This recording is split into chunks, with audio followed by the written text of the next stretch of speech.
ఆంధ్రప్రదేశ్కే కాదు, భారతదేశాన హృదయంలో ప్రవహించే జీవనది గోదావరి. ఒకప్పుడు గోదావరి వరదల్లో కొట్టుకునిపోయేది, కరువుల్లో ఎండిపోయేది.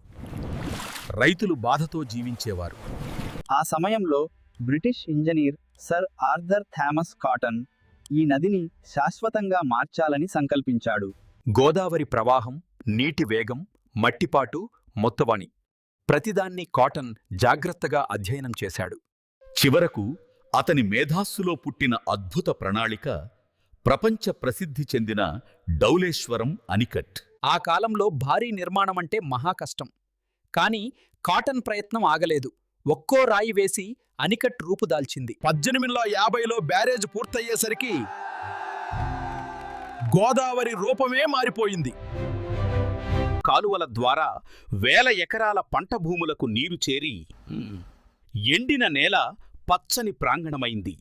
రైతుల పంటలు పుష్కలంగా పండాయి. పేదరికం తగ్గి గోదావరి డెల్టా సంపదగా మారింది. ప్రజలు కాటన్ను తమ దేవుడిగా భావించారు. ఆయన సేవలతో వేలాది కుటుంబాలు వెలుగులోకి వచ్చాయి. ఈ రోజుకి డౌలేశ్వరం అనికట్ కాటన్ ప్రతిభకు అంకితం చేసిన ఒక సాక్ష్యం.